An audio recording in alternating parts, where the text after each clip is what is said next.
በሰው የሚፈርድ ሰው የራሱን ኃጢአት ትቶ በሰው የሚፈርድ ሰው የክርስቶስን ስልጣን የቀማ ከሃዲ የክርስቶስ ተበላላጭ ወረኛ ንጉሥ ነው።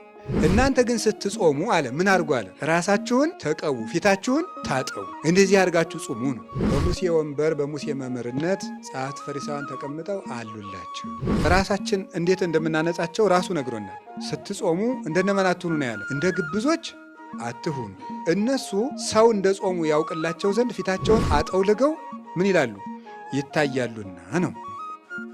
አንተ መደሉ፣ አንተ ግብዝ አስቀድመህ ጽዋውን ምኑን እጠበዋል? ውስጡን እጠበው። ከዚህ በኋላ አፋውን ታጥበዋለህ። ውጫዊ ንጽህና ላይ ብቻ ትኩረት ማድረግ፣ ውስጣዊ ነገር ላይ ምን። ለምንድነው አብይ ጾም ታላቅ ጾም የተባለው የሚለው? አብይ ማለት ታላቅ ማለት ነው። ጾም ነው፣ ሰታ ነው። ጾም ማለት ይሄ ነው ብለናል። አብይ ጾም ታላቅ ጾም ነው። ለምንድን ነው ታላቅ ጾም የተባለው? የመጀመሪያው የጾመው ምንድን ነው? አብይ እግዚአብሔር ነው የጾመው። አብይ እግዚአብሔር መዝሙር 145 ቁጥር 5 ላይ መዝሙር 146 ቁጥር 5 ላይ አብይ እግዚአብሔር ወአብይ ኃይሉ ወአልቦ ሁልቁ ለጥበቢሁ ይላል። እግዚአብሔር ታላቅ ነው፣ ኃይሉም ታላቅ ነው፣ ለጥበቡም ቁጥር ስፍር የለውም ይላል። እግዚአብሔር ታላቅ ነው፣ ኃይሉም ታላቅ ነው፣ ለጥበቡም ቁጥር ስፍር የለውም። እግዚአብሔር ታላቅ ነው፣ አብ ነው፣ ኃይሉም ታላቅ ነው፣ ወልድ ነው፣ ለጥበቡም ቁጥር ስፍር የለውም፣ መንፈስ ቅዱስ ነው። ስለዚህ እግዚአብሔር ታላቅ ነው፣ ኃይሉ ታላቅ ነው ሲባል ክርስቶስ የእግዚአብሔር ኃይል ይባላል። አንደኛ ቆሮንቶስ ምዕራፍ 1 ቁጥር 26 ላይ እንደነገረን እስመ ክርስቶስ ኃይል እግዚአብሔር ውእቱ፣ ክርስቶስ የእግዚአብሔር ኃይል ነው። የእግዚአብሔር ኃይል ይባላል። የአብ ኃይሉ ይባላል፣ ክንዱ ይባላል። የሰው ኃይሉ በክንዱ እንዲገለጥ የአብ የመንፈስ ቅዱስ ኃይላቸው በወልድ ተገልጧልና ይላሉ ሊቃውንት። ስለዚህ አብይ እግዚአብሔር ታላቅ የሆነ ገናናው እግዚአብሔር የጾመው ጾም ስለሆነ አብይ ጾም ይባላል። ደስ አይላችሁ? እግዚአብሔር የጾመውን ጾም መጾም ማለት ነው። ንጉሱን ተከትሎ መዝመት ማለት እኮ ነው። ዘመቻችን አጋንንትን ለመዋጋት ነው። ንጉሱን ተከትሎ የምንከተለው ንጉስ ደግሞ በረሃብ ብንከተለው ጦም የሚያሳድር አይደለም። ራሱን የህይወት እንጀራ አድርጎ የሚመግብ ነው። ከክርስቶስ ጋር የጾመ የሚመገበው ክርስቶስ ነው። ከክርስቶስ ጋር የጾመ ሰው ስለዚህ ገናና ጾም የሚያሰኘው የምንጠግብበት ነው። የምንጠግበው ክርስቶስ ነው። ከንጉስ ጋር የተራበ ንጉሱ በነገሰ ጊዜ የንጉስ ማዕድ ይሳተፋል። ከክርስቶስ ጋር የተራበ ሰው ክርስቶስን መመገብ ይችላል። ይሄ ጾም የምንራበው ከክርስቶስ ጋር ነው። ጾመ ነቢያትን ስንጾም ነቢያትን የእናንተ ረሃብ ረሃባችን ነው ማለታችን ነው። እናንተ ጽድቅ ፍለጋ ነው የተራባችሁ ነው። እንሳተፋችኋለን። አባቶቻችን ሐዋርያትን ስንጾም የእናንተ ረሃብ ረሃባችን ነው። እናንተ ተርባችሁ ያገኘታችሁን ጸጋ እግዚአብሔር ይስጠን። አብይ ጾም ስንጾም ግን እግዚአብሔር ሰው ሆኖ የተራበው ረሃብ ረሃባችን ነው ለማለት ነው። ያንተ ረሃብ ረሃባችን ነው ማለታችን ነው። ይህን የምንሳተፍ የክርስቶስን ረሃብ። ስለዚህ ንጉሥ ክርስቶስ ስለ ጾመው አብይ ጾም ይባላል። በገጠር ሁዳዴ ጾም ይባላል። ሁዳዴ ጾም ሰምታችሁ ታውቃላችሁ አይደል? ሁዳድ ማለት የንጉሥ እርሻ ማለት ነው። ሁዳድ ኮድድ፣ ኮደደ፣ መኮደድ ይላሉ እነሱ ናቸው። እንዲሉት ልታስኮድደኝ ነው ይላል። ኩዳድድ እርሻ ሄዷል እገሌ ከተባለ የትልቅ ሰው የባለስልጣን እርሻ ሊያርስዷል ማለት የንጉሥ እርሻ። በዚያ መቅረት በጣም ከባድ ነው። እዚያ እርሻ የቀረ ሰው ሊኖር ነው ላይኖር ነው። ምክንያቱም የማን እርሻ ነው? የንጉሥ እርሻ እና ሁዳዴ ጾም ሰፊ እርሻ ማለት ነው። የንጉሥ እርሻ ሰፊ ስለሆነ አገሩ ሁሉ ነው የሚሰማራበት። ይሄ የንጉሥ ክርስቶስ እርሻ ነው። ይሄ ጾም ንጉሥ ክርስቶስ የጾመው ሰው ሁሉ ለንጉሱ የሚገብረው ከንጉሱ እርሻ በመገኘት ነው። ለክርስቶስ ፈቃዳችን የምንገብርበት ጾም ነው። ይሄ ለራሱ ለንጉሱ በዚህ ሰፊነቱ 55 ነው። በዚህ ተገኝተን ፈቃዳችን ለክርስቶስ የምንገብርበት ነው። አንተ ለእኛ አንድ ብለህ ተራብክ ተብሎ ለዚህ ረሃብ የምናሳየው የፍቅር ምልክት ነው እንጂ አብይ ጾምን ጾመን የእኛ ጾም ያጸድቀናል ማለታችን አይደለም። የእኛ ጾም ያጸድቀናል ማለታችን አይደለም። የሃይማኖት ስራ ራሱ ተግባር፣ ስነ ምግባር ማለት አሁን አንዳንድ ሰዎች ይላሉ ከኛ ቤተክርስቲያን ውጭ የሆኑ ሰዎች ስነ ምግባር እንስራ እንዲናርግ ሲባል በእኛ ስራ እንድንም በእኛ ስራ እንድንም። ጉጭ ማለት ግን መጎለት ግን ለዚያ ፍቅር ምልክት አለማሳየት። ቢያንስ መውደዳችን እንግለጠው። የምንሰግደው ለሱ ፍቅር የሱን ፍቅር ለማሳየት ነው እንጂ የኛ ስግደት መንግስተ ሰማያትን የሚገዛልን ሆኖ አይደለም። የምንቆመው የኛ ቁመት መንግስተ ሰማያትን ሊገዛት አይደለም። ለፍቅሩ ምልክት ማሳየት፣ በሱ የማመናችን ማህተም ማሳየት ነው። አዎ አልህ እውነት ነው። ነገርህ የታመነ ነው። ለእኛ መሞት የታመነ ነው። ለዚህም የምናሳየው ፍቅር ይሄ ነው። ያንን በጎ ስራ የፍቅር ውጤት ነው። እስመ ምግባራት ሰናያት የተወለደ ፍቅር። በጎ ስራ የሚወለደው ከፍቅር ነው ይላል ቅዱስ ዮሐንስ አፈወርቅ በድርሳኑ ብርሃን ሲተረጉም። በጎ ስራ ከፍቅር ነው የሚወለደው። ለምንወደው ነገር ነው በጎ መልስ የምናሳየው። ለምንወደው ክርስቶስ የምናሳየው ነው አብይ ጾም እና ትንሽ ትልቁ ሁሉንም ጾም መጾም አለበት።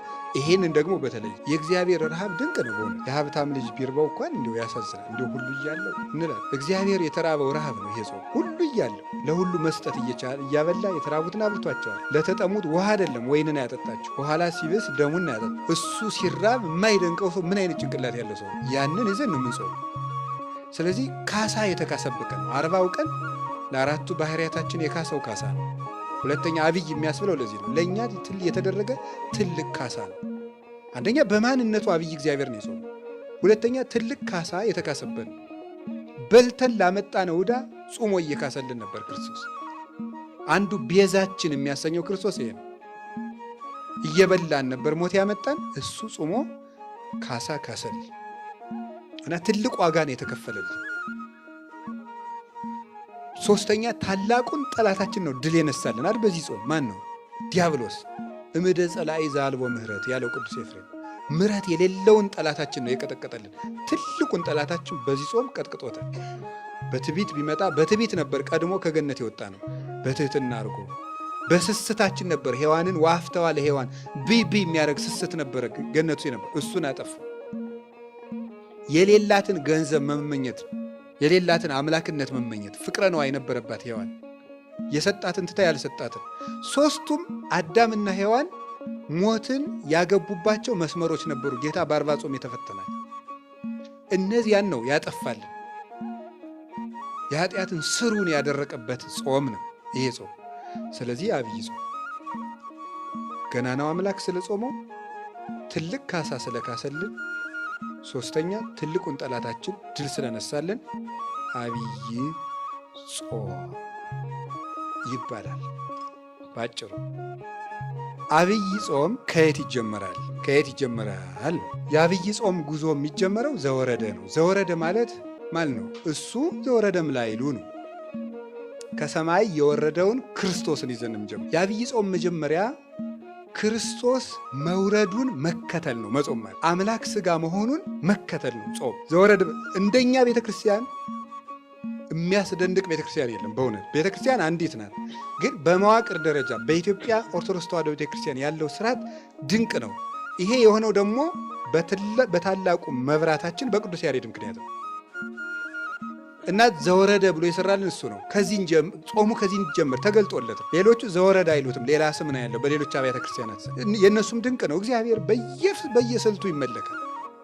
ሃይማኖት እስካለ ድረስ ነውር የለውም። ዘወረደ ብለን የምንጀምረው እኛ ነው። ስለዚህ አብይ ጾም ከየት ነው የሚጀመረው ሲባል ከእግዚአብሔር ልጅ መውረድ ነው። አብይ ጾምን መጾም ማለት የእግዚአብሔር ልጅ እግዚአብሔር ወልድ ወደዚህ ዓለም የመጣውን መውረድ አድንቆ በዚያ ተመስጦ መኖር ነው። አሁን እየጾምን ይመስላችኋል? የመጀመሪያዎቹ ክርስቲያኖች ክርስቶስ ወደዚህ ዓለም የወረደበትን ምስጢር ለማድነቅ ብለው አብይ ጾም ሊገባ ሲል ዮርዳኖስን ተሻግረው በረሃ ሂደው 40ውን ቀን ሰንብተው የሆሳዕና ዕለት ነበር መልሰው የሚገናኙ። በሐዋርያት ዘመን የነበሩት ማለት ዳቧቸውን ቋጥረው ዮርዳኖስን ተሻግረው በረሃ ሂደው ሁሉም ለየብቻው ሆኖ የክርስቶስን ወደዚህ ዓለም መምጣት እያደነቀ ከርሞ የሆሳዕና ይገናኛል። ስለዚህ በክርስቶስ ሰው መሆን መደነቅ ነው። ዘወረደ ጾም ገባ ሲባል ዘወረደ ስንል እግዚአብሔር እኮ እኛን ለማዳን መጣ ብሎ በዚህ ተደንቆ ጾሙን መጀመር። እግዚአብሔር ወደዚህ ዓለም መጣ የሚለውን እንዲደንቀን መሆን ነው። ደንቆን ከጾም ነው ጥሩ ነው። እንዲደንቀን አንድ ሁለት ነገሮች እንደው ሊቃውንቱ ከተናገሩት ልንገራችሁ። እግዚአብሔር ወልድ ወደዚህ ዓለም መምጣቱን ይዘን መደነቅ። እና እዚያ ጋር የምናደርገዋል። አሁን በዘወረደ ሳምንት ማድረግ ያለብን ነገሮች አሉ። የመጀመሪያው ማመን ማድነቅ ነው። የምናደንቀው ሰው ሁኖ ወደዚህ ዓለም የመጣበትን ምስጢር ነው። ቅዱስ ዳዊት ምን ብሎ ነበር የተናገረው? አጽነነ ሰማያተ ወረደ ብሎ ነው የተናገረው። የሚያስደንቅ ነገር ነው። ለምንድን ነው ሰማይን ዝቅ ዝቅ አድርጎ መጣ የሚለው? ሰማይን ዝቅ ዝቅ አድርጎ መጣ። አንድ የበረሃ መነኩሴ የተናገረውን እንገራቸው። ለሰው ልጅ ደግሞ ትሕትና ምንድን ነው አለ። እኔ በጣም ነው የሚደንቀኝ የዚህ መነኩሴ ንግግር ስሰው። ለሰው ልጅ ትሕትና አይገባውም። ለሰው ልጅ የሚገባው አቅሙን ማወቅ ነው። ምክንያቱም አፈር ትሕትና የለውምና ይላል። ምክንያቱም አፈር መጀመሪያ ምን ያደርገ ነው? የወደቀ ነው። አፈር ወዴት ዝቅ ይላል? ትቢያ አይደለ? አንተ የተፈጠርከው ከምንድን ነው? ከአፈር ነው። አንተ ትሁት ልትባል አይገባም። አንተ አቅምህን ነው ማወቅ ያለብህ። ትሁት ሊባል የሚገባው ማን ነው? ክርስቶስ ነው። ካለ ማንነቱ ወደማይመጥነው የመጣ እሱ ነው። እኛ ሁሉ ነገር ዝቅ ብንል ይመጥነናል፣ መጠናችን ነው። ብንሰደብ መጠናችን ነው። ብንታማ መጠናችን ነው። መሬት ላይ ብንቀመጥ መጠናችን ነው። ለሱ ግን ሁሉ የማይመጥነው ነው። ሁሉ ያለው የሌለው ሆኖ ሲመጣ ነው እንጂ ትሕትና ደግሞ ሰው ምን ትሕትና አለው ይላል? አፈር ትሕትና አለው እንዴ? ሰው እኮ በነገራችን ላይ ነፍሱ ወደ ክርስቶስ እየቀረበች ስትሄድ ራሱ የራሱ ባደድ ከራሱ እንትን ነው የሚወጣ። እዚህ ቅርፍት ታውቃላችሁ? የእንቁላል ቅርፍት። ከዚያ ቅርፍት መውጣት ነው የሚጀምረው። ነፍሱ ትበራለች። አሁን እኛ እኮ ትንንሽ ነገር በተነካን ቁጥር የምንበሳቸው የት ውስጥ ነው ያለ ነው? አሁን እዚያው ቅርፊት ውስጥ ነው። እዚያው ቅርፊት ውስጥ ስለሆን መንደፋደፍ ነው እዚያው። እንዲሁ መንፈስ ቅዱስ መቼ እንደሚፈለፍለን እግዚአብሔር ይርዳል። በዚህ ቅርፍታችን መቼ እንደሚያወጣን እግዚአብሔር ምን ደፋድ። ሰው ነፍሱ ወደ ክርስቶስ እየተጠጋች ሲሄድ ከራሱ ማዕቀፍ ከራሱ አጥር ያወጣና ክርስቶስን እያየ መደነቅ ነው። የራሱን ነገር እየረሳ ነው። የኋላውን እየረሳ ወደፊት ምን እላለሁ ነው ያለ ቅዱስ ጳውሎስ። እረሳለሁ፣ የኋላውን እረሳዋለሁ፣ ወደፊት ነው የሚሄደው። ራሱን የሰራውን የራሱን ታሪክ እየዘነጋ አይኑ ክርስቶስ ላይ ነው የምታረው። ዘወረደ የሚባለው እግዚአብሔር ሰማይን ዝቅ ዝቅ አድርጎት መጣ ነው። በጣም ነው የሚገርመኝ። ዝም ብላችሁ አስቡ። ሰማይን ዝቅ ዝቅ አድርጎ አንተ አሁን ምን ዝቅ ታደርጋለህ? ሰማይ የለ ምድር የለ፣ ምን ነው ዝቅ የምታደርገው? እኔም ማለት እኮ ነው አንተ ስል በነገራችሁ ላይ ነው። ሁላችንም ምን ነው እኔ ዝቅ ማለት ምናችን እናደርጋለን? እኛ ዝቅ ያላለ ምን ኑሮን ምናችን ነው ዝቅ የሚለው? ሰማይን ዝቅ ዝቅ አደረገው እኮ ያለው ምንድን ነው? ቅዱስ ዳዊት የሚለው አረ ልብ በሉ እያለ እኮ ነው። ምኑን ነው ዝቅ ዝቅ ያደረገው? ትልቅ ትልቅ ነገሩን እኮ ዝቅ አድርጎት መጣ ነው። ሰማይ እንጂ ስለ ሰማይን ይዞት እዚህ ወርዶ አይደለም። ሰማይ ወደዚህ ዝቅ ቢል አትደነቁ? አሁን ይህ ሰማይ ዝቅ እያለ ቢወርድ አይደንቃችሁ? አይገርማችሁ? ክርስቶስ ከዚህ በላይ የሆነ ነገር ነው ዝቅ አድርጎ የመጣ። ልዕልናውን ዝቅ አድርጎ ምልአቱን ወስኖት ርቀቱን አግዝፎት ዝቅ አድርጎ ሰማያት ያላቸው እነዚህ ናቸው። ምልአቱ፣ ስፋቱ፣ ርቀቱ፣ መንግስቱ፣ እበዩ፣ ልዕልናው ብለው 7 ያደርጓቸዋል ሊቃውንት። እነዚህን ነው ዝቅ ያደርጋቸው። እንዲህ ንጉሥ እኮ ከድሃ ቤት ምሳ ሲበላ ብናየው አይደንቃችሁ? እፎ ቤተ ነዳይ አደረክም ምስኪን። እንደ አንድ ንጉሥ እንዴት ያሉ ንጉሥ ናቸው! ቆሎ እኮ በሉ ተብሎ ይደነቃል። እኔ ቤት እኮ ቅራሪ ቀመሱልኝ ተብሎ ነገ የሚፈርሰው ሰውዬ በ3ኛው ቀን ብንሄድ አፍንጫችን ይዘን የሚያስመልሰን ሰውዬ እኮ ነው ንጉሡ ነው የሚደነቅ። ክርስቶስ ዝቅ ብሎ በእኛ መንደር ሲመጣ አይገርማችሁ? በእኛ መንደር ሲመጣ የእኛን ልብስ ለብሶ እንደኛ እያለቀሰ እንደ ሕፃናት እታች ወከመ ሕፃናት በከየ እንደ ሕፃናት እያለቀሰ ሰው ታቅፎት እንዲሁ ጾም እኮ ነው። ይሄ ነገር ነው ዘወረደ ጾሙ እዚህ ነው የሚጀመረው። በዚህ ስትመሰጥ ጾሙ ደስ ይላል ማለት በዚህ ነው የምንመሰጥ። ይሄንን ነው ሊቃውንቱ ያደነቁት። ዘያገምሮ መካድ አግመረቶ ድንግል። ቦታ የማይወስነውን አምላክ ማን ወሰነችው አለ? ድንግል ወሰነችው። ባይል ዘይሁብ ብኢለ ኮነ ነዳይ በእንተ ሥርዓተ ትስብእት። ለሁሉ ሀብትን ባለጸጋን የሚሰጥ እሱ ሰው ስለመሆኑ ምን ሆነ አለ? ድሃ ሆነ። ከምዕባል አነ በንዴተ ዚአሁ። በሱ ድህነት እኔ ባለጸጋ እሆን ዘንድ እርሱ ስለ እኔ ድሃ ሆነ። ቦታ የማይችለው አምላክ እርሱ አንዲት ድንግል ታቀፈችው። ነሳይኩ አርአያሁ ወያቀብክዎ። እሱ መልኩን ሰጠኝ፣ እኔ ግን አልጠበቅኩትም ነበር አለ። ነሳ ስጋዬን የኔን ስጋ ለብሶ መጣ። ወረሰዮ ለስጋዬ ዘይመውት። የኔን ሥጋ የማይሞት የማይፈርስ የማይበሰብስ አደረገው ይላል ቅዱስ ጎርጎርዮስ ሃይማኖተ አበው ምዕራፍ 61 ቁጥር 34 ላይ ሲናገር። ይሄ ነው የሚያስደንቅ። ቦታ የማይችለው ጌታ በአንዲት እዚህ ታገሰ ለተጸንሶ ይለዋል ቅዱስ ቄርሎስ። ቦታ የማይችለው አምላክ ከእናቱ ሆድ 9 ወር ከ5 ቀን ታግሶ በቅታው ቁጭ ሲል ያድንቀል፣ ያስደንቃል። እናቱም ትደንቀናለች፣ እሱም ያስደንቀናል። ከርሰ ድንግል አቤ ወተለዓለም ሰረገላ ኪሩቤል ወተሰብሐም ሱራፌል ይላል አባ ጊዮርጊስ። የእመቤታችን የቅድስት ድንግል ማርያም ማኅፀን ከኪሩቤል ሰረገላ በለጠ፣ ከፍ ከፍ አለ፣ ሱራፌልንም ላቃቸው ይላል። እንዴት ያለ ማኅፀን ነው! የእሱ መውረድ የእሷ መወሰድ የሚያስደንቅ ነው። ቅዱስ ዮሐንስ አፈወርቅ እንዴት እንደሚል ደግሞ ተመልከቱ። ምንተ እብሎ ምንተ እነብብ እስመ ብሎ የመዋዕል ኮነ ሕፃን። ቀዳማዊ እርሱ ሕፃን ሆኖ ታይቷልና ምን ልናገር እችላለሁ? ዘይነብር ዲበ መንበር ልዑል ወዘይትሊዓለም ሰማየ ሰማያት። ከሰማያት በላይ ባለ ሰማይ የሚኖር እርሱ ተወዴ ውስጥ ተጎል በበረት ውስጥ እሱ ተጣለ። ስለዚህ ነገር ምን እናገራለሁ ይላል። ዘይትገሰስ የማይያዝ እሱ፣ ዘይንበለ ሥጋ ሥጋ የሌለው እሱ ተገሰ በእደ ምድራውያን በምድራውያን እጅ ተዳሰሰ እርሱ። ለዘይመትር ማይሰራ ኃጢአት ጠብለልዎ በአጽርቅት ታድገለከ ኃጢአትከ ታድገለኪ ኃጢአትኪ እያለ የኃጢአትን ማሰሪያ የሚቆርጠውን በጨርቅ ተጠቀለሉት። ከማያልብሶ ለዘማሰነ ክብሩ ሀበ ክብር ክብሩ የጠፋ አዳምን ክብሩን ያለብሰው ዘንድ ወለዘ ጠፋ ስባቲሁ ያልብሶ ስባተ ጌትነቱ የተወሰደበትን አዳምን ጌትነትን ይሰጠው ዘንድ እርሱ ሰው ሆነ።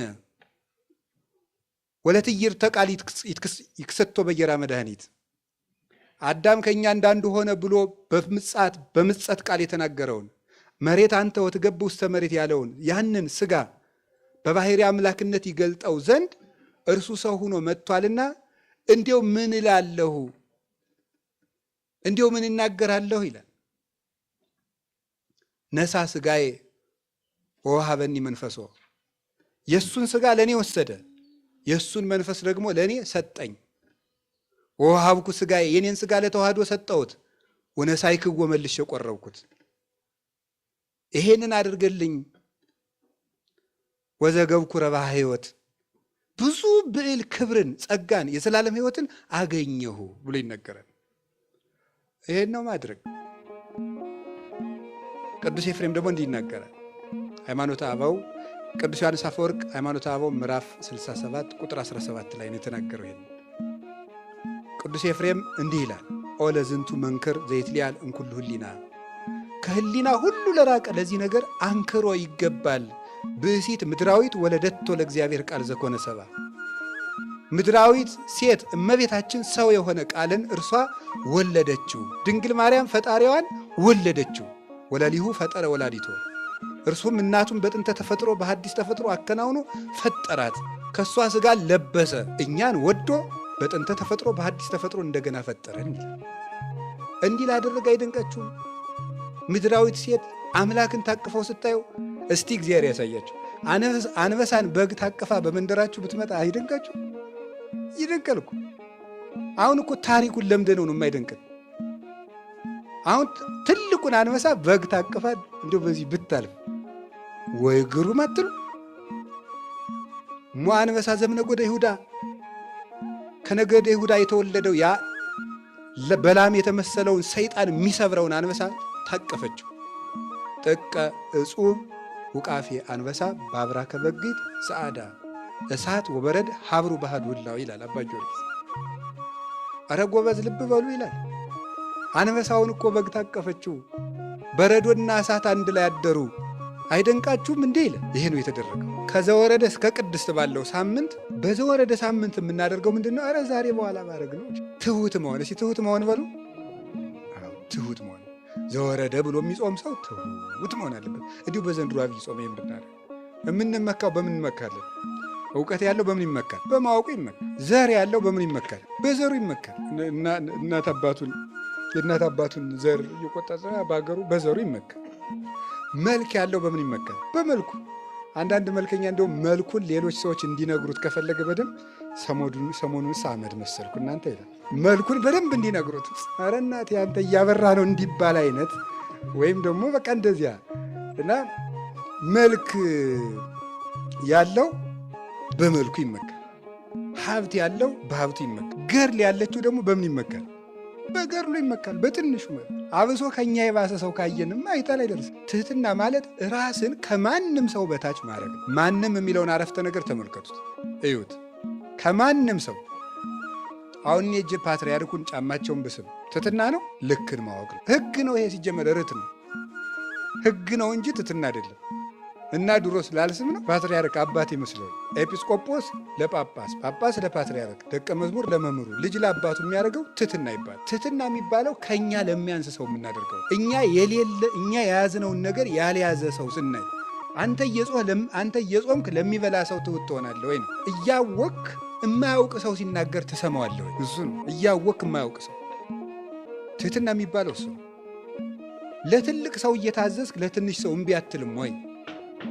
እሱ ነው። እኔ ሳዛችሁና መቼስ እዚህ ወንበሩ ስላለው ነው። የሆነ ደግሞ ጥንበቃን በእናንተ እይታ ተራ ሰው የሆነ ሰው ብታዙት ቢያዛችሁ እኩል ትሰማላችሁ? ሌላው ቀርቶ ስብከት፣ አሁን እኔ ስሰብክና እዚህ ደግሞ አንድ ሰው ተነስቶ ቢሰብክ እኩል ትሰማላችሁ? እኔ ትልቅ ነው አይደለም ጨዋታው። እኔ እንደዚህ አይነት ነገር አልልም፣ እግዚአብሔር ያውቃል እያልኩ ያለሁት እኛ በህሊናችን ምን ስለው ሰው አለ። መቼስ ከዚህ ስለተቀመጥኩ መምህር ልትሉ ትችላለን። ከዚህ ያነሰ ሰው የምትሉት በእናንተ ግምት የምትሉት ሰው አሁን ቆሞ ዛሬ የሚያስተምረን ቢባል ዝም ብሎ አንድ የሆነ ሰው ማለት ነው ምን ትላላችሁ ነው? ይህ እኮ ነው ችግራችን ማለት ነው። ቀድመን ሰው እንደማይረባ እንወስንበታለን። ልቡን ማን እንዳሳየን አላውቅም።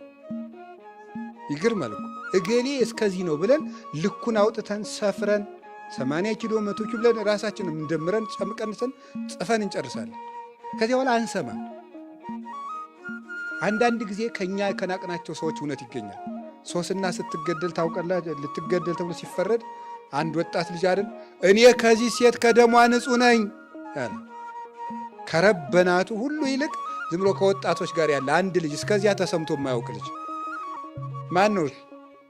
ዳንኤል ነው። እዚያ እኮ ነው ልዕልናው የተገለጠ። እስከዚያ ድረስ የለም። ሁሉ ሰው በሀገር ያለው ሕዝብ ሁሉ ሶስና ትገደል ትገደል ትገደል ትገደል ብሎ ወስኗል።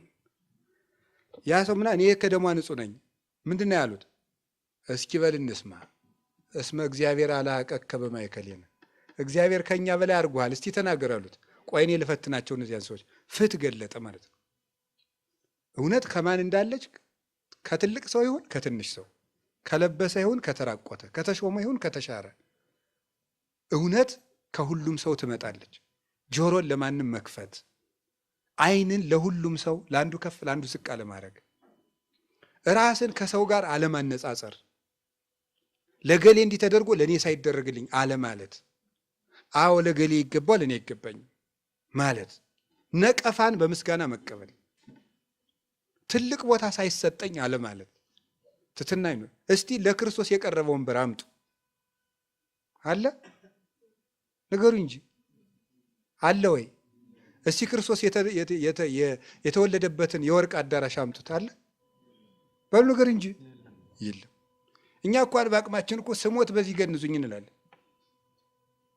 እሱ ለአሟሟቱ እንኳን ክብር ሰጥተውታል እንዴ? አልሰጡትም እኮ። በዝቅተኛ ኑሮም ልንኖር እንችላለን። መከራን በምስጋና መቀበል ነው። ውሃ ለምኖ ሐሞት ነው የተሰጠው አይደል እንዴ? አንዳንድ ጊዜ በጎ እየሆንኩ ለምንድን ነው መራራ ነገር የሚገጥመኝ ልንል እንችላለን። ክርስቶስ ውሃ ለመነ፣ የሰጡት ምንድን ነው? ሐሞት ነው። ከዚህ ዓለም ውሃ ስትለምኑ ሐሞት ሊቀርብላችሁ ይችላል። ይህ ዓለም እንደዚህ የሰጠነውን አይሰጠንም፣ የጠየቅነውን አያመጣም። ግፍ ነው የሚሰጠን ዓለም። ይሄ ነው ዘወረደ። ዘወረደ ማለት ይገባኛል ብሎ በምስጋና መቀበል ማለት ነው። እኔ በልጥ ነው ዓለምን የፈተው ዘወረደ። እስኪ ዘወረደ በሉ። የዐቢይ ጾም ጉዞ በምን ይጀመራል? በምን? በትሕትናት ወርዶ ነው የሚጀመረው ነው። ወርዶ ነው የሚጀመረው፣ በትሕትና ይጀምራል። የልዕልና መጀመሪያው ትሕትና ነው። ለዚህ ነው አባቶቻችን ምን ይባላሉ? ምን ይላሉ? ትሕትና የትሩፋት ሁሉ ምንድን ናት ይላሉ? መሰረት ናት ይላል። ቤት ሲሰራ መጀመሪያ መሰረቱ እንደሚጣለው የጸና አለት የሚባለው ነፋስ ገብቶ የማይጥለው ቤት የሚባለው ትሕትና መሰረት ላይ የቆመ ሰው ነው። እሱን ገፍታችሁ መጣላችሁ። በዜና አበውም እኮ ተብሏል። ሜዳን ማንም አይገፋውም። ምክንያቱም ቀድሞ ራሱ ምን ያለ ነው? ዝቅ ያለ ነው።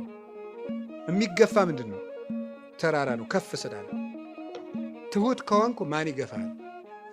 ራስህን እኮ ከፍ ስታደርግ ነው ሰዎች ሁሉ የሚገዳደሩ እና የዐቢይ ጾም ጉዞ በትሕትና ይጀመራል። ትሁት ሆነን ምን ማድረግ አለብን ነው? ጾማችን ከሌላው ጾም የተለየ ንጹህ መሆን አለበት ነው። አሁን ቀጥሎ በሁለተኛው ሳምንት የሚመጣው ምንድን ነው? ንጽህና ነው። በመጀመሪያው ሳምንት ትሕትና ነው የሚመጣው። በሁለተኛው ሳምንት ንጽህና ነው። ንጹህ መሆን ራስን ማንጻት ነው። ራስን ማንጻት ራሳችን እንዴት እንደምናነጻቸው ራሱ ነግሮናል። ስትጾሙ እንደነማን አትሁኑ ነው ያለ። እንደ ግብዞች አትሁኑ።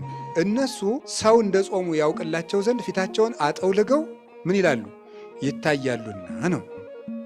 እናንተ ግን ስትጾሙ አለ ምን አድርጉ አለ? ራሳችሁን ተቀቡ፣ ፊታችሁን ታጠቡ፣ እንደዚህ አድርጋችሁ ጹሙ ነው። ሰው እንደ ጾማችሁ እንዳያውቅ ዘእንበለአቡክሙ ዘበሰማያት ማእምረ ኅቡዓት፣ የተሰወረውን የሚያውቅ ከአባታችሁ በቀር ማንም እንዳያውቅባችሁ ራሳችሁን ተቀቡ፣ ፊታችሁን ታጠቡ። በሁለተኛው ሳምንት ክርስቶስ እንድናደርግ የሚፈልገው ንጽህና ነው። እሺ የመጀመሪያው መንጻት ያለብን ከምንድን ነው? ከግብዝነት ነው። 3 ነገሮች ናቸው በዚህ ዕለት የታዘዝ ነው። እዚህ ወንጌል ላይ በዕለቱ በተነበበ ወንጌል ላይ በቅድስት የምናደርገው የመጀመሪያው ግብዝነት ይባላል።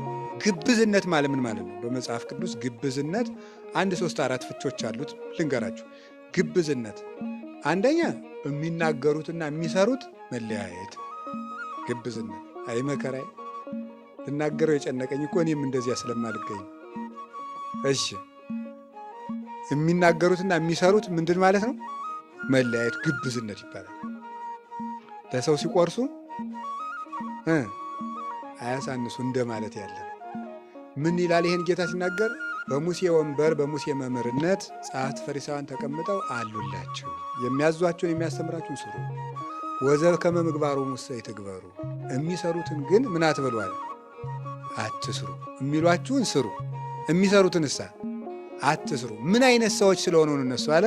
ወያስሩ ጾረ ክቡደ ወያሰክምዎ ለሰብእ ዲበ መትከፍቱ፣ ለሰው ጽኑ ሸክም አስረው ያሸክሙታል። ወለሊሆሙሰ ይለክፍዎ በአጽባዕቲሆሙ፣ እነሱ ግን በጣታቸውስ እንኳ ምን አይሏትም? አይነኳትም ይላል። ከግብዝነት መንጻት ነው። አፍኒ ወልብኒ ህውረ ይመኑ፣ አፍም ልብም አንዱ ነው ይመኑ እንደተባለ በኦሪት ዘዳግም ላይ 2 አይነት ሚዛን በቤት ውስጥ አታኑር ይላል።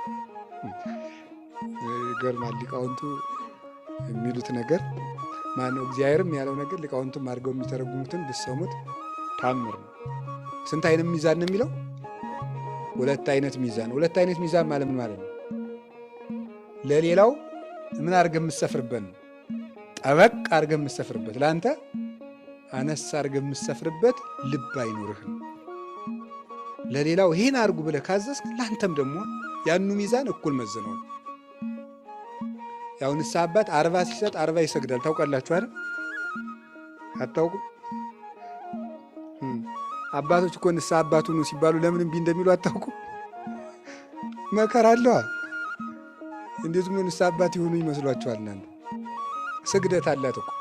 ካቃተው ቢያንስ 40 ከሰጠ ስንት ይሰግዳል? 20 ይሰግዳል ቢያንስ። ስለዚህ ስግደት ሰጥቶ ቁጭ የለም። አንዳንድ ጊዜ እንደው የቄስንም ድካም እንድታውቁት ብዬ ነው በዚያው።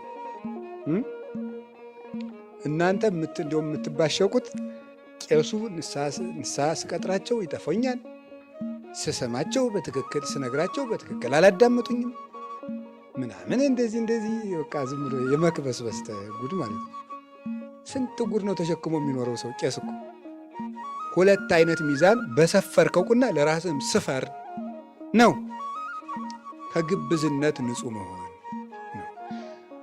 አሁን ይሄን ወደ ባቀጣጥ ነው ብዙ ነገር አለ። ለምሳሌ እናንተ አሁን በሕግ በዳኞች በቤተ ክርስቲያን አስተዳዳሪዎች በመሪዎች በመምህራን ብቻ ልትወስዱ ትችላላችሁ። ለምሳሌ የሆነ ሰው በደላችሁት፣ እገሌ ይቅር በለኝ እንደው እንዲህ አድርጌ በድዬ ስትሉ አረ ምንም ችግር የለም እግዚአብሔር ይቅር ይበለን ሲላችሁ ትወዱታላችሁ ትጠሉታላችሁ? አቤት ተናግሮ እንጂ ሁላችሁ። በጣም ጥሩ። እናንተ በድላችሁስ ይቅር በሉኝ ሲል እምቢ ስትሉ ይሄ ምን ይባላል? ሁለት አይነት ሚዛን ይባላል ማለት ነው። አንተን ይቅር ሲሉ ደስ ይላል። አንተ ይቅር በል ስትባል ይሄን አድርጎኝ እንደዚህማ እንደው እሱ ጋር የምንለው ነገር አለን። ይሄ ሁለት አይነት ሚዛን ነው። ለራስህ ሊያደርጉልህ የምትፈልገውን ለሌላውም አድርግ። አንተ ሲያደርጉብህ የሚሰማሃል ሌላውም ይሰማዋል። እንደዚህ አስብ። ይሄ ነው ግብዝነት ማለት። በዚህ ይመጣል በራሳችን ስናወርደው። ሁለተኛው የከንፈር አምልኮ ነው። የከንፈር አምልኮ ወይም የአፍ አምልኮ ነው። ዝህ ህዝብ በአፍሆሙ ያመልኩኒ ወበልቦሙሰ ነዋሃ ይርህቁ እምኔ።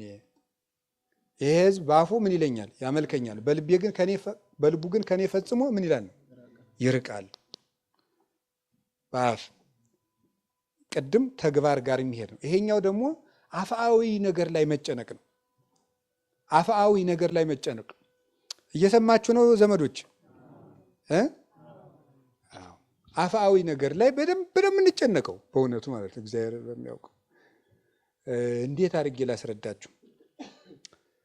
አፍአዊ ለምሳሌ በዓል ሲከበር ምን ይደረጋል መሰላችሁ? አይታችሁ ታውቃላችሁ? ከተማም እኛ እንኳን ገዳም እንኳን ዲኮሬሽን የለም ተመስገን። ግን ከተማ ምን ይደረጋል መሰላችሁ? ይሄ ምንድነው የሚፈነዳው ነገር? ፊኛ ይሰቀላል፣ ሰንደቅ ዓላማው ይሰቀላል፣ ድንኳኑ ያሸበርቃል። አሁን ጉባኤ ሲዘጋጅ ተመስገን ነው እንዳትናገሩ። ጉባኤ ሲዘጋጅ አሁን ከተማ በዚህ እንትኑ ተንጠልጥሎ ፊኛው ተንጠልጥሎ በዚህ ዲም ላይት ያደርጉበታል፣ በዚህ ይሸበረቃል። በዓሉ ሲከበር ምን እንትን አሁን ከተማ ቤት ራሱ ስታዩት ዛሬ እመቤታችን ናት ቄጠማ ይጎዘጎዛል። ጥሩ ነው። ፈንዲሻ የሚባላል ቆሎ እየተጎዘጎዘ ነው። ሰው የሚበላው አጡ ደግሞ የቆሎ ጉዝጓዝ ቆሎ ይበተናል። ምን ይደረጋል? በቃ ግድ የለም። ይሄ ምንድን ነው ሲባል ስለ አፍአዊ ነገር ምን እንላለን? እንጨነቃለን። ግን በዓሉ ከመድረሱ አስቀድሞ ዲኮሬሽን ሊሰራላቸው የሚገባ እነማን ነበሩ? እነዚህ ነበሩ። እነ ህሊና እነዚህ ነበሩ መዥጎርጎር የነበረባቸው በፍቅር በትትና በአንድነት በሰላም በእርቅ በዚህ እነዚህ ጸፍረቅ ብለው በዓሉ ሲመጣ የልብ እንቁጣጣሽ ሲሆን ነው ጥሩ። እነዚያ ናቸው መጌጥ የነበረባቸው። የለም እዚያ ውስጥ እኛንም ጨምሮ ማለት ካባው ላንቃው እንዲሁ እናቴ እንደው ቄሶቹ መርጌቶቹ መነኩሴው በቃ እንደዚህ ጽብርቅ ሲል በቃ እንደዚህ በዚህ መነሳነሱ መኩነሳነሱ በዚህ ከመስቀሉ ላይ እንትኑ ጥሩ ነው እኮ። ይሄ ሁሉ የሚደረገው ለማን ክብር ነው? ለወንጌል ክብር ነው አይደል? ለወንጌል ክብር ነው። ግን እስከዚያ ድረስ ጥምቀት ከመድረሱ በፊት ነጩ ካባ ካህናቱ አንጸብርቀው በዚያ ውስጥ እነ ዘረኝነት ከልብ ሲጣሉ ከተማውን እናቴ ወጣቱ አስፓልቱን በሳሙና ያጥበዋል። ታቦቱ ስለሚሄድበት ጥሩ ነው፣ ለእግዚአብሔር ነው። ይሄ ዋጋ ያለው ነገር ነው። እውነቴን ነው። እኔ እንደውም የጥምቀት እንዲያውም መቼስ የቤተ ክርስቲያን ሰው ስለሆንኩ ታቦቱን መከተል ስለሚገባ ነው እንጂ ወጣቶችን እየተከተልኩ መዋል ራሱ ይናፍቀኛል። ደፋ ቀና ሲሉ በጣም ነው ደስ የሚለኝ። እውነቴን ነው የምነግራቸው። እንባዬን ያስመጡታል። በቃ ደፋ ቀና ለእግዚአብሔር ብለው እኮ ነው ያን ሁሉ የሚያደርጉት። በእርግጥ የጭንቅ ቀኖች ሰዎችም እነዚያ ልጆች ናቸው። እኛ ጠቃቅሰን እልም እነሱ ናቸው እሳት ሲነሳ የሚደርሱት። ግድ እና አሁን እነሱን አይደለም የነቀፍኩት፣ ግን አስፓልቱ ታጠበ። ይገርማችሁ። እኛ ግን እንደረከስ ቂም እንደቋጠር ምን እንዳል አፋዊ ትኩረት ላይ አሁን ቤተ ክርስቲያናችን እዚህ ላይ እየበዛች ነው የመጣችው። ውስጣዊ ነገር ላይ መስማማት ላይ አንድነት ላይ እንዴ ታቦት እኮ ተሸክሞ 30-40 ታቦት አንድ ላይ ወርዶ የጥምቀት ሲለያዩ እጅና እጅ ይነሳሳሉ። ደስ ነው የሚል ስታዩ ሲለያዩ። አሁን እኔ ጎንደር እያውቃለሁ፣ አዲስ አበባም እያውቃለሁ። ጥምቀት ተውሎ ታቦቶቹ ወደየመግቢያቸው 3-4ቱ በዚህ መሄጃቸው ሲሆን እንደዚህ ይሉና እጅ ይነሳሳ። አሁን ያ በልብ ቢሆን ምን አለ? በቄሶቹ ቢኖር በመነኮሳቱ ቢኖር ወደ ላይ እንኳን ከባድ በእኛ ቢኖር እንደዚያ ቢኖር ኑሮ የውሸት ባናረገው ማለት ነው። ሰምታችኋል? እሱ የምንለው ነገርና ይሄ ንጹም ጾመ ወናፍቅር ቢጸና ብለን ሲያበቃ ይል እና እንግዲህ አፋዊ ነገር አሁን በዓላት ሲመጡ ባለተራ ደብር የሚያወጣውን ብር እግዚአብሔር ይወቀው። ለዚህ ዓመት ብቻ የሚወጣው ብር ስንት ዕዳ ያሳድራል። የመጋረጃው አይነት በመለዋወጥ በቃ ነጭ የነበረውን ዘንድሮ ቀይ እናርገው፣ የሚቀጥለው ዓመት እናርገው። ጥሩ ነው ውስጡ ይሁን። እኔ አሁን የሚቀድመው ይቅደም ነው እንጂ ይሄ ሁሉ ነውር ነው አላልኩም። ለእግዚአብሔር እንኳን ጨርቅ መጋረድ እንዲሁ ልባችንስ ቢጋረድ ያንሰዋል እንዴ? ለእግዚአብሔር ምን የእኛ ስጋ ራሱ እንዲያለ ዝም ብለህ እስፋ ስጋዬን ልዘርጋልን ያለ ቅዱስ ዳዊት ስጋዬን ልዘርጋው እንዴ በምድረ በዳ ነው ያለ። እንዲያስ ብናደርገው ምን አለ? እንዲሁ እጀስ ተወጥሮ መጋረጃ ቢሆን ለእግዚአብሔር ይበዛበት አይበዛበት? የሚቀድም ግን አለ ነው። ዋናውን ትተነዋል። ዋናውን ንጽሕና መደሉ ቅድመ እጽቦ ለጽዋ ወለጻይል እንተ ውስጡ። አንተ መደሉ፣ አንተ ግብዝ አስቀድመህ ጽዋውን ምኑን እጠበዋለ? ውስጡን እጠበው፣ ከዚህ በኋላ አፋውን ታጥበዋለህ አለ። ውጫዊ ንጽሕና ላይ ብቻ ትኩረት ማድረግ፣ ውስጣዊ ነገር ላይ ምንም። እንደዚህ ይሄ የከንፈር አምልኮ፣ የአፍ አምልኮ እና አፍአዊ አምልኮ እንደዚህ ያለው ነገር ምን ይባላል? ግብዝነት። ሶስተኛው ምን እያደረጉ ነው መሰላችሁ? ከሌላ ሰው ጋር የራስን ጽድቅ ማነጻጸር። ይሄ ምን ይባላል? ግብዝነት። ከሌላ ሰው ጋር ሉቃስ ወንጌል ምዕራፍ 18 ላይ ያለው ሰውዬ ማለት ነው። ምንድነው ያለ? ከፈሪሳዊ እዚያ ከቀራጩ ጋር ቆሞ ምንድነው ያለ? ተመስገን ጌታዬ፣ እንደዚህ ሰውዬ ያላረከኝ፣ እኔ ቢያንስ ከሳምንቱ 2 ቀን ጾም። ያኛው ደግሞ ምን አለ? አንተን ቀና ብሎ እየማየት አልችልም ብሎ ዝም ብሎ እንዲህ ብሎ ዝም ብሎ እኮ ነው የቆመው፣ እንደዚህ ብሎ። ያኛው ደግሞ ቀና ብሎ ድፍረቱ ሀጣንን ፍየል አላቸው አለ። ፍየል ስትሄድ ምን ብላ ነው ያለ? ቀና ብላ ነው። ሀጣንን ምኖች ናቸው ነው ያለ? ትዕቢተኞች ናቸውና ነው። ቀና ብሎ ደግሞ አደፋፈር። እንደዚህ ሰውዬ ያላረከኛም ተመስገን፣ እኔ ስምህን እጠራለሁ። እንደዚህ የሚል ሰው ሰብታችሁ ታውቃላችሁ? ዘፋኞቹን በጭፈራ ቤት ሲያይ ያን ዱርዮች ምናምን ሲያይ ኧረ ተመስገን ጌታዬ፣ ቢያንስ እንዲያው በሰንበት አስቀድሳለሁ ምናምን የሚል ሰው አለ። የሚሽሞረሞር ማለት እንደዚህ የሚባል ነገር የለም። ጸሎቱ ተሰምቶ የተመለሰ የትኛው እንደሆነ ታውቃላችሁ? የትኛው ነው? ዝም ያለው እንደዚህ ብሎ ቤተ ክርስቲያን ውስጥ ቁሞ ራሱ ሌሊቱም ብሎ ቀጥ ብሎ እየጸለየ ተመጻዳቂ ከሆነ የጸሎቱን ዋጋ ማን ይዞ ይሄዳል? አጎኑ ዝም ብሎ ጌታዬ ማረኝ የሚለው እሱ ዞ ቤቱን። እንደዚህ የሚያደርግ ሰው ከጸሎቱ አንድ የሚጠቀም አይምሰለው ይላል አባ ጊዮርጊስ። እና እየተመጻደቅኩ ስለሆነ ጸሎቴን ላቋርጠው ብትሉኝ አታቋርጡት። ምክንያቱም ጸሎቱን ካላቋረጣችሁት ጸሎቱ ራሱ እንዲህ ከማለት ያድናል አይደል? እንዲህ ከምጽድቅ ቢያንስ ደግሞ ያድንና ሌላ ቀን ወደ መሰማት ያደርሳል። አንድ ዝም ብሎ ሞኝ ነው አሉ ሂዶ የድጓውን መምህር የንታ አቤት ድጓ ምን ያደርጋል? እንዲህ ከማለት ያድናል አሉታል። ምን ድጓ ምን ያደርጋል ከማለት ያድናል ድጓ አሉታል። ስለዚህ ዝም ብለን ስንጸልይ ከምን እንድናለን? ከእንደዚህ ያለ መመጻደቅ እንድናለን ነው። ስለዚህ ግብዝነት የሚባለው ይሄ ነው። ራስን ከሰዎች ጋር እያነጻጸሩ ከነገሌማ እኔ በቁርጡ እኔ አልሻልም። አሁን እንዳለ የኢትዮጵያ ምዕመን በሙሉ ተመጻዳቂ ሆኗል። የመጨረሻ እናንተ ጳጳሳት፣ እናንተ ወዳሞች፣ እናንተ ቄሶች፣ እናንተ መነኮሳት፣ እኛ ለፍተን እኛ ምንትስ ብለን።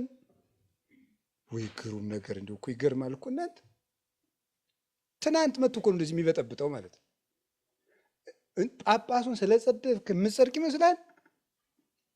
እግዚአብሔር እኮ ጠበቃ ቆምክልኝ ይል መነኩሴውን ሰደብክልኝ፣ ቄሱን ሰደብክልኝ ብሎ እግዚአብሔር የቤተ ክርስቲያን ጠበቃው ሊል ነው?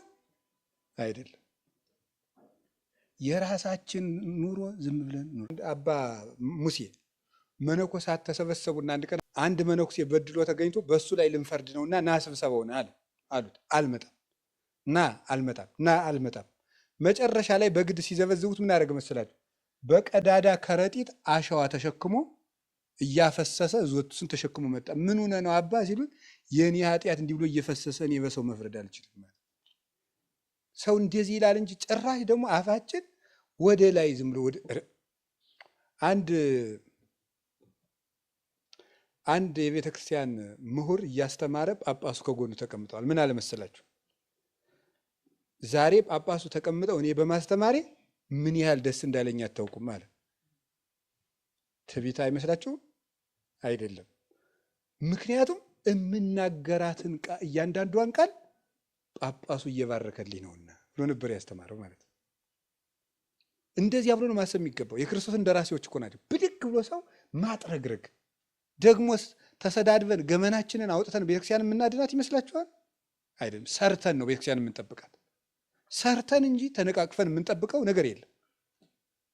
ስለዚህ አሁን እኔ የምነግራችሁ ምንድን ነው? ግብዝነት የራስን ኃጢአት አስቀምጦ የሰውን ኃጢአት ሲለቅሙ መዋል። እንዲያውም እንደዚህ ያለ ሰው ምን አይነት ሰው ነው ይባላል መሰላችሁ? በሰው የሚፈርድ ሰው፣ የራሱን ኃጢአት ትቶ በሰው የሚፈርድ ሰው የክርስቶስን ስልጣን የቀማ ከሃዲ፣ የክርስቶስ ተበላላጭ ወረኛ ንጉሥ ነው። አብ እንኳን መፍረድን ለልጁ ሰጠው ተብሎ ሳለ አንተ በሰው የምትፈርድ ከሆነ የክርስቶስን ስልጣን ቀምተሃል። የመፍረድ ስልጣን ያለው እሱ ነውና ይላል። ዜና አበው ላይ አባቶች እንዲህ ብለው ነው የተናገሩ። ስለዚህ ከግብዝነት እግዚአብሔር ያወጣል። እንግዲህ ፍቅር ይኑራችሁ። ልባችሁን ከምን አንጹት ነው? ከቂም አንጹት ነው። የንጽህና ሳምንት አይደል? ከዚያ በኋላ ምን እናድርግ ነው? እንዲያው ቂምም ይዘን ሰንብተናል፣ ኃጢአትም ነግሶብን ሰንብቷል። በዝሙትም በሌላውም በውሸቱም በስርቆቱም በአመንዝራነቱም በዚህ ሁሉ ረክሰናል። እንዲያው ምን እናድርግ ስንለው ደግሞ ቸር አይደል እሱ? እጽቡ ገጸክሙ በምን ታጠቧልና? አሁን በንስሐ ታጠቡ አለ ማለት ነው። ይህን ሰርቶልናል። በንስሐ ታጠቡ። ወለመ ኮነ ኃጢአትክሙ ከመላይ አጽአደወ ከመ በረድ። ኃጢአታችሁ እንደ አለላ ቀይ ቢሆን እንደምን አነጻዋለሁ ነው ያለ። እንደ በረዶ እንደ ባዘቶ ነጭ አድርገዋል ብሎ ትንቢተ ኢሳይያስ ምዕራፍ 1 ላይ ነግሮናል። ኑ እንዋቀስ ይቤ እግዚአብሔር ኑ እንዋቀስ ይላል። ኃጢአታችሁ እንደ አለላ ቀይ ቢሆን እንደ በረዶ ነጭ አደርገዋለሁ ብሎ ተናግሯል።